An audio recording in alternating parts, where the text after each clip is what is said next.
Welcome to a new anime review series. This is the first part of the Rurouni Kenshin anime review.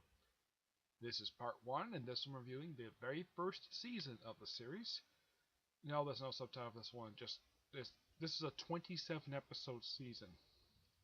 Um, Rurouni Kenshin was originally a manga series done by a man by the name of Nabahato Watsuki, who recently was basically arrested for possession of child pornography. Yeah, but despite his bad thing he did recently, that doesn't mean his work is bad. No, I recently got done reading his manga. Took me about a week or two. Took me about a couple weeks to get it done, and I really enjoy it. Yep. And just recently, I finished up another one of his series. Bashu Rankin, I think his name is correct. Yeah, Busho Rankin. Yep, that was a series I just finished up reading just today. I finished it up. Yep. Now, Rurouni Kenshin basically originally was a 255 chapter manga, which was adapted as very series, which lasted for 95 episodes. Now, the animation was done by the same exact studio who has done every single Yu-Gi-Oh series to date, from the original Yu-Gi-Oh! Duel Monster series up until Yu-Gi-Oh! Virons, which is currently airing right now in Japan, which is currently subbed right now. The dub has not been officially been released yet, per se, when it comes to this particular series. For that particular series. Anyways, but when it comes to this one, the animation is freaking gorgeous. Though the opening theme for the season is a bit odd. It seems like a good rock beat, and then you got like a female singer. I have no problem with female singers. The song is actually really good. It just seems a bit odd. It's not like jarring per se. It's just like, oh yeah, good, like what? We switch to this good singer. And turns out it's actually a duet who actually does the opening theme for the series. Yep. Yeah. And the series is set in the Manji, uh, the Meiji era, which basically in Japan, basically in Japanese history, this took up years of 1868 to basically 1912, when the Emperor Meiji basically was ruling Japan. They say it's currently about 10 years into the actual era, so that means the series takes place in 1878. And they also mentioned the pilot episode about the whole Sword Ban Act, which was an actual edict passed in 1876. I looked it up, so I know exactly what I'm talking about. So I looked it up, and yes, the stuff they mentioned in the series relating to this particular period did happen. So some real life stuff basically squeezed in here. Kenshin himself, um, yeah, his name is Kenshin Hemaru, and in this series he's voiced by Richard Kensto, who does a fantastic job voicing him. Um, he he this is not the first series I've seen him do. He's also been on Naruto Shippuden, of series I have reviewed, and he was also in the original Digimon series where he voiced a few. We voiced one monster, one character, one Digimon from Adventure, one for Tamers, one for Frontier. So, and he also did some voices for Bleach, and he was also on an episode of Star Trek Next Generation, Daija Q with Dr. Garen. So yeah, and plus also he was also on Power Rangers Lost Galaxy as Kelgar. Let's see, Kelgar I think was the short guy. Yeah, he was the the little guy basically who basically was Villain X in all of his appearances. Yeah, he was the dub voice for that character. So yeah, so not the first person I've seen in an anime who has worked on Power Rangers. So I would say this person is probably the fourth person I've seen who has worked on Power Rangers who later did voices in anime. You also have Johnny Bosch, Derek Stephen Pierce, and the one who voiced Scorpina. Yeah, the voice who did her. Basically, I've seen her on Bleach as well. So basically, about four people now I've seen from Power Rangers in anime, which I think is great. The fact that I get a chance to do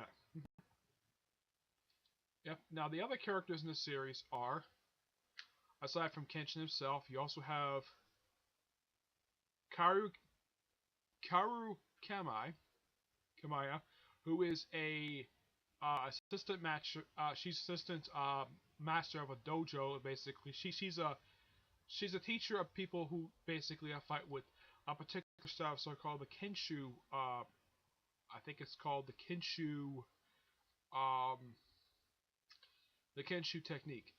Basically, since I think this is the Bing Zoom dub, that's what I think this is. She is voiced by, I think this is by Dorothy Mandress. Yeah, that's the actress who basically voices her in this series because Bing Zoom basically is not very.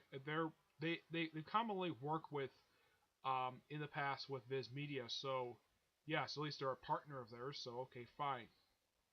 Um, Looking at basically her previous work, aside from this series, the only work I've actually seen of hers has been the original Digimon. Um, she was also in Front 2 voicing the monster. She was also in Ghost in the Shell standalone complex. She voiced one of the characters there. She was also voicing characters in Data Squad. And she's also been on the recent Sailor Moon series, and she also voiced the character Melody from Hunter x Hunter. Now, I haven't had a chance to watch the Bismea dub yet of the original Sailor Moon anime. That's going to come up basically at the finish of this series, and plus a couple others, which are really short. So yeah, there's that. Um, Now there's actually about three other characters who are kind of considered. Now two of these characters are considered to be regulars. Now this guy, Segura Sunsky, he actually did not make his debut in the pilot episode like the other two did. He made his debut about a few, at least I think in the anime, I think he's made his debut about 3 episodes in. And he is voiced by, in this one, by Lex Lang. Yep, Lex Lang voices him. In Samurai X, he's voiced by Derek Steven Pierce, but basically Lex Lang is the one who voices him in the series. Yeah, I don't think he actually does. Let's see, what other book work has he done? Basically, that I'm familiar with, at least I have watched. Oh yeah, he voiced Doctor Doom in Avengers: Earth's Mightiest Heroes. Um, let's see, of stuff I've seen. Uh, Aside from that, oh yeah, he was in Naruto, voiced some filler characters there. He was also in Bleach. He or Media, I think his name is. I think this guy. I think he's one of the lieutenants. I think it is. Yeah, he's Lieutenant of Squad 2. Hmm. Oh yeah, I remember this guy. So he voices the Lieutenant of Squad 2. He's an overweight rich guy. Yep. The only reason why he got the job because he's filthy rich. He basically bought his way to the lieutenant position. Yeah. So this guy is voicing. Yeah, and he of course was on Shepard, in which. Yeah, and he currently is. Yeah, for Tanami Asia for the big Zoom dub. He basically is he's one of the dub actors for Goku for Big Zoom. Hmm. Yep, there's also Yanako Manjin, who is basically an apprentice. He made his debut, I think, in episode 2. Yeah, it was like he made his debut just before Senshin did.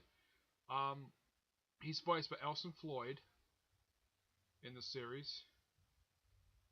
Let's see, Elson Floyd, aka Wendy Lee. Yep, I'm familiar with this one. Yep, so a woman voices a little boy.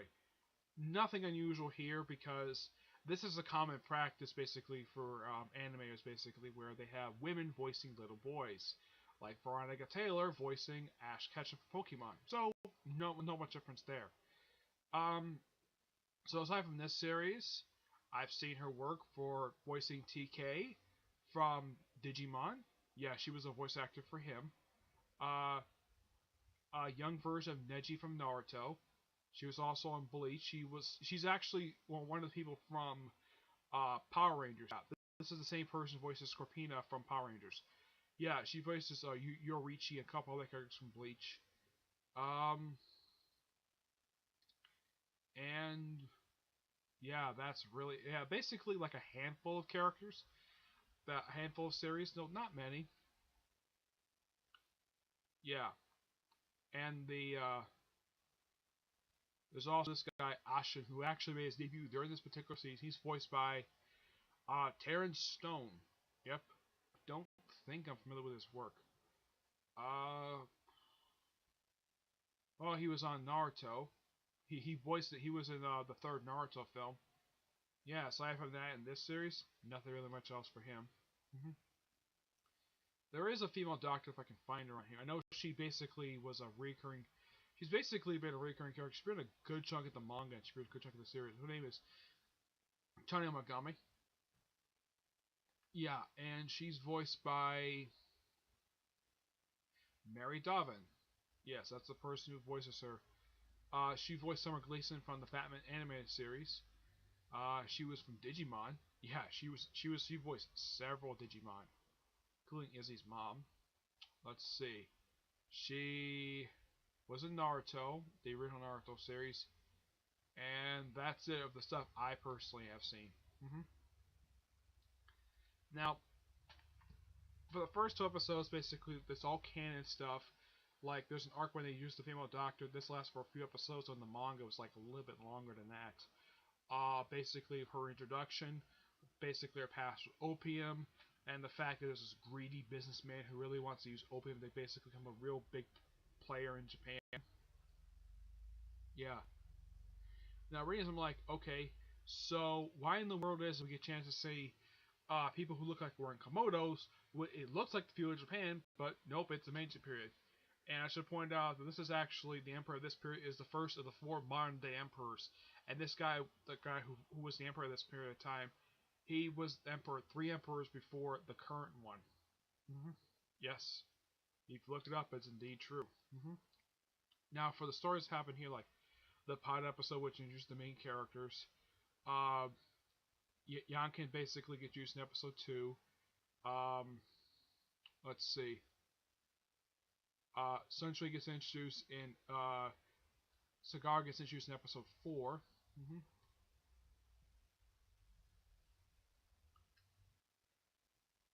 Yeah, in episode 3, basically, introduction to the police chief, who becomes a recurring character of the whole series, who initially didn't like Kenshin, basically because he has a sword, he wanted to arrest him, and then he was told to stop because the guy is a war hero. So don't arrest the guy who's a war hero, and he's a wanderer, and he basically used to be a former manslayer. Yeah, it's basically a guy who was a master killer during a war during the Meiji Revolution, and he's one of several. And he said at one point of the series, he was one of the handful who survived the war, or at least are still around. He of course has stopped being a manslayer. Yeah, yep. And then after they introduce the the guy who's sort of for hire, he he's only around. His arc basically takes up like 3 episodes, and then you have this guy named John Uda. Basically, he's around for a good 2 episodes, and he dies. Um, then from episode 8 up, I think up until I think it's episode 11, basically the first 4 part of the series. This is the arc that introduced the female doctor, lovely woman, and anybody can tell she and Shinsu basically have think for each other. Heck, the readers can tell it, the characters can tell it, but they never made the feelings for each other. Heck, by the end of the series, they never got together. Nope, never did. Yep. Then you have a standalone episode, basically, uh, Yanko basically trying to save a girl, basically from being implicated in burglary, trying to rob the owner of a restaurant she works for. Hmm. And there's this recurring thing: he hates being called a kid. Yeah. And then episode 13 to 18, these are basically filler episodes. Yep, 6 straight filler episodes. First, you have an episode featuring a sumo wrestler. Good episode. Then you have let's see. Then you have a quick I think it's 2-parter. Actually, it's just a quick standalone episode of a guy of a coroner trying to get money. Basically, think he uses prayer thing to heal people up. Yep, and then you have a uh, two-parter called with the Jampu Squad. Yeah, also featuring a character who apparently Kenshin met during the revolution, and he basically has become a teacher. He basically opens up a school, basically teaches kids how to read and write, which good job for him. And he also does physical labor, which hey, and he's trying to atone for the stuff he did during the major revolution, which you gotta appreciate the guy for that. hmm let's see. Then you have basically an episode featuring a circus, which that was interesting. Yeah, where Yanko basically helps out the human cannibal, which basically is a girl around his age, though she's told and he is. Yeah, that's a strange thing. Apparently, he likes falling for women. Basically, yeah, he never had an actual girlfriend in the series, as far as I could tell. And as for how old he is, I think he's supposed to be about 12, 13 ish. Apparently, he's also the son of a samurai. Yep. Who basically has the stance of probably being a samurai, but she hasn't he hasn't fully graduated to it. Yep. And you have a stand ups featuring Gohei Hanamura basically. Yeah, he was like this was his third appearance in the series, and he appeared in the pilot. Came back for a quick two-part featuring introduced the character Sakura. Yeah, introduced him. Um,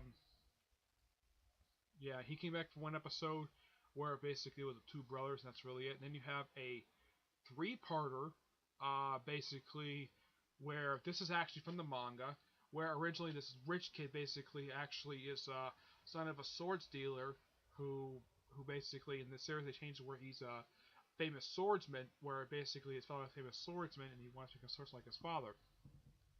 And he finds his bloodthirsty guy to become his teacher, and of course this guy tries to create his own kingdom with basically this boy's money. Of course, at the end of the three-parter, just like in the manga, he goes off to Germany with his uncle. Yep. And then you have a standalone episode where just basically stuff dealing with a train robbery. Yep. Having a character stop a train robbery, which, hey, it's like, I guess the animators probably thought, okay, probably throw this in a thing, something exciting, a train rob, like having the character plan a train rob, which, not a bad idea. This is the right period of time to do it, especially since the West, basically, this was a freaking occurrence. I have heard in modern this is not a big problem. This is not really a big thing much anymore, but this was a big thing for years. Basically, people get to rob trains, but it's not exactly a big thing anymore for criminals to, or at least try to rob, or at least hijack planes, whatever. Yeah, and then you have a two-parter with Sun to basically reunite with someone from his past. This was a quick little two-parter. Uh, that took up episodes 23 and 24. Good little two-parter. Yeah, there's one guy wanted the what basically this whole thing of this one guy who actually was responsible for this particular group of people basically who got framed for being a fake army. Yeah, because this was revealed in the guy's backstory that this happened. So and have this guy survive. I think this guy was thrown as a filler character because in the original flashback, this guy is nowhere seen in the flashback at all. And they just include this guy because, hey, we want to have somebody who survived that massacre. And I guess, though, why I don't know if this group is really real or not. I haven't looked it up, but I'm sure it probably is at some point. Yeah, because government does bad things at times. Not every government is perfect. Yep. Yeah. And then pretty much the last three episodes features pirates. Yep. Though it's not the English type of pirates people tend to think of, these are Japanese style pirates basically who wear Japanese style clothing. Like one guy looked like he's not wearing pants. No, it looks like he's wearing like a I don't know, like a lanyard or something. Yeah. There's a couple of characters who look like demons, who have pointy ears. I'm like, yeah, this is definitely fiction because no people in real life have pointy ears, unless of course they're wearing makeup, unless they're wearing plastic ears to go to or cosplaying as a Vulcan for a Comic Con or a Star Trek convention. Yeah, introduces female pirate who's basically not actually a regular pirate person. He just steals people just to survive. Okay. She's given sort of a sympathetic backstory. She's an interesting character, and I like the fact that you have this one filler character gets a good amount of development for three episodes. Now, the other three characters who are regulars in the series They're there, but they don't really contribute to the plot all that much for the after the first part. Excuse me. Mostly it's just Kenshin who does a lot of the work in these filler episodes. Either him or one of the other characters. Yeah, but this was a nice way to end the season with a quick little three-parter. But otherwise, though, pretty good season nonetheless. But next season is a little bit longer. Yeah. Season 2 is 35 episodes. Yep, it's 35. And the final season is 33 episodes. Yeah, so it might be a good few days before I get a chance to um, do part 2 of this anime review. Basically, what I'll do season 2, and then part 3 of a season 3. Part 4 will be the 2 anime movies the series had. And of course the OVA, I think it was like a couple OVAs the series had. I'll do a review of that. That'll be in of course, part 3 also come out Final Thoughts in the anime. In the case of part 5, that will be my review of the live action films. Yep, because there's a few of them. And yes, I do plan on basically watching them at some point when I finish up watching this series, okay? But yeah, good season, despite some filler episodes. And I'm not when I looked up and see exactly like how many chapters get adapted per episode. I looked up on the wiki site for basically the series, and the thing gave me nothing. I'm not kidding. It gave me nothing.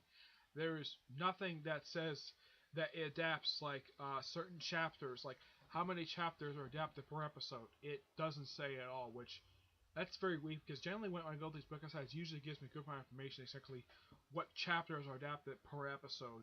Or in the case of One Piece, where it basically tells me what pages of a particular chapter are adapted, because they may not be adapting the entire chapter. Yeah. But in the case of this series, there's no information much on the wiki site, much at all when it comes to it. Okay. So yeah, good season. Stay tuned. Okay. So that's it for this episode. Stay tuned for part 2, which probably will be probably not until Thursday or Friday. Currently, right now, in order to when I finish the season up, because it's 35 episodes, and it takes me a little while to get through these things because I don't exactly watch them as soon as I get up because I'm still a little bit tired. So I wait a little bit, and then when I'm fully awake, I watch a series. All right, but yeah, until I see you in my next video. Bye.